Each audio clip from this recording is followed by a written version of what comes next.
নমস্কাৰ জনাইছোঁ সকলোকে আৰু স্বাগতম জনাইছোঁ মোৰ চেনেলৰ আন এটা ভিডিঅ'লৈ। আশা কৰিছোঁ আটাই ভালে আছে। এয়া আপোনালোকে থাম্বনেইল আৰু টাইটেল দেখি গমেই পাইছে যে আমি এই বছৰ অৰ্থাৎ 2025 বৰ্ষৰ গৰমৰ বন্ধত গৈছিলোঁ মই আৰু মোৰ পৰিয়াল, মা, দেউতা, পেহী আমি সকলোৱে লগ হৈ জগন্নাথ মন্দিৰ দৰ্শন কৰিবলৈ বুলি গৈছিলোঁ। এয়া হৈছে জগন্নাথ মন্দিৰ দৰ্শনৰ দিনাখন মই অলপকৈ আপোনালোকৰ বাবে ভিডিঅ' কৰি ৰাখিছিলোঁ, এয়া মেমৰি হিচাপে থাকি যাওক বুলি। আমি মন্দিৰৰ একেবাৰে ওচৰতে আছিলোঁ অসম যাত্ৰী নিবাস। এয়া দেখিছে নহয়, এইটোৱে হৈছে পুৰীৰ জগন্নাথ মন্দিৰ।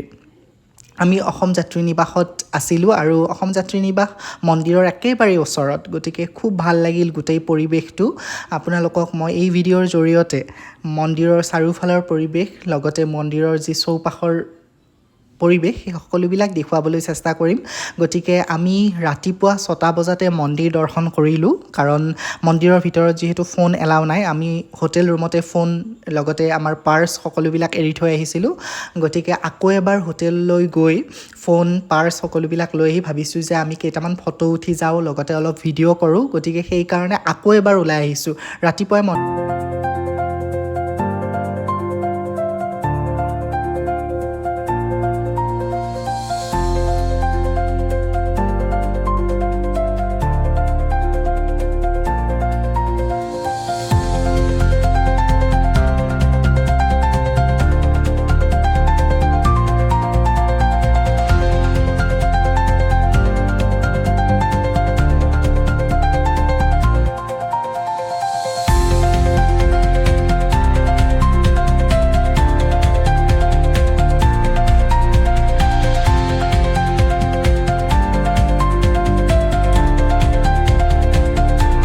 এনেদৰেই আমি মন্দিৰৰ চাৰিওফালে এপাক ঘূৰিলোঁ। খুব এটা শান্তিময় পৰিৱেশ, চাৰিওফালে কেৱল মানুহ আৰু মানুহ।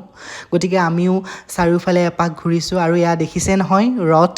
গতিকে আমি গৈ পোৱাৰ আগতে প্ৰায় 10 দিনমান আগতেই ৰথযাত্ৰা শেষ হৈছিলে আৰু এনেদৰেই 3খন ৰথ ধুনীয়াকৈ সজাই ৰাখিছে যাতে মানুহে চাব পাৰে।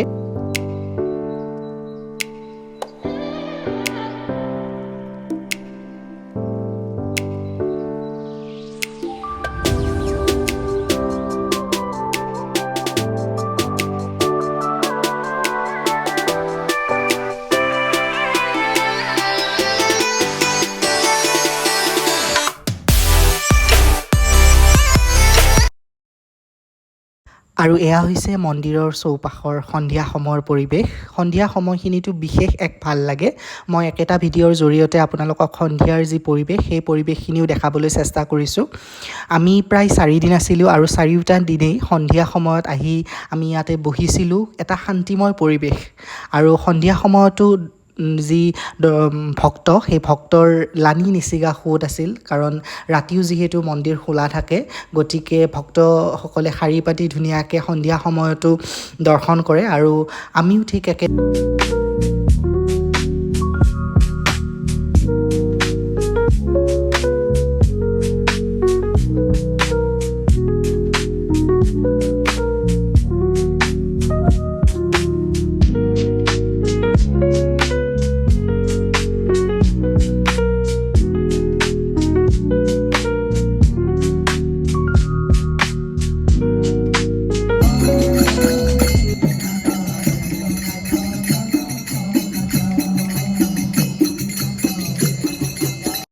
আমি জুলাই মাহত যিহেতু গৈছিলোঁ, গতিকে আমি ঘৰতে ভাবি গৈছিলোঁ বা বহুতে কৈছিলোঁ যে আমি তাত গৈ সাংঘাতিক গৰম পাম, কিন্তু আচৰিতভাৱে তাত আমি অলপো গৰম নাপালোঁ। চাগে ওচৰত যিহেতু সাগৰ আছে, সাগৰৰ ধুনীয়া বতাহ বলি থাকে আৰু এই সময়খিনিত মন্দিৰৰ এই চৌপাশৰ পৰিৱেশত বহি থকাৰ আনন্দই সুকীয়া। আচলতে খুব ধুনীয়া বতাহ বলি থাকে আৰু যি পৰিৱেশ, সেই পৰিৱেশত একেবাৰে মন্ত্ৰমুগ্ধ হৈ যোৱা যায়। আৰু সন্ধিয়া হোৱাৰ আগে প্ৰায় 5-6মান বজাত মন্দিৰৰ যি পতাকা নমাই, নতুন পতাকা আকৌ দিনটোৰ নতুন পতাকা লগায়, সেই সকলোবিলাক পৰিৱেশেই আচলতে ভাল লগা মন্দিৰটোৰ। হয়তো বহুতেই গৈ পাইছে আৰু বহুতে যাম বুলি ভাবি আছে। গতিকে এবাৰ যাওক, এবাৰ জগন্নাথ বাবাৰ দৰ্শন কৰক, খুব ভাল লাগিব। আৰু ইয়াৰে পৰিৱেশ, ইয়াৰে যি মানুহ, ইয়াৰে খুব ভাল লগা আচলতে সকলোবোৰ।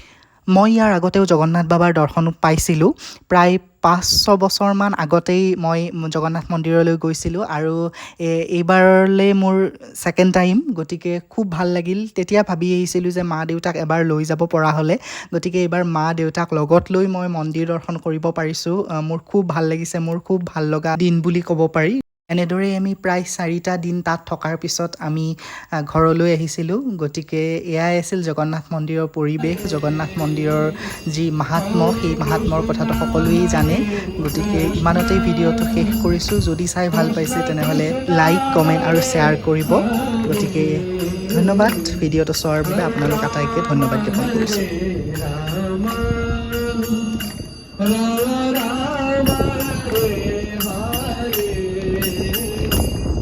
Hare Krishna,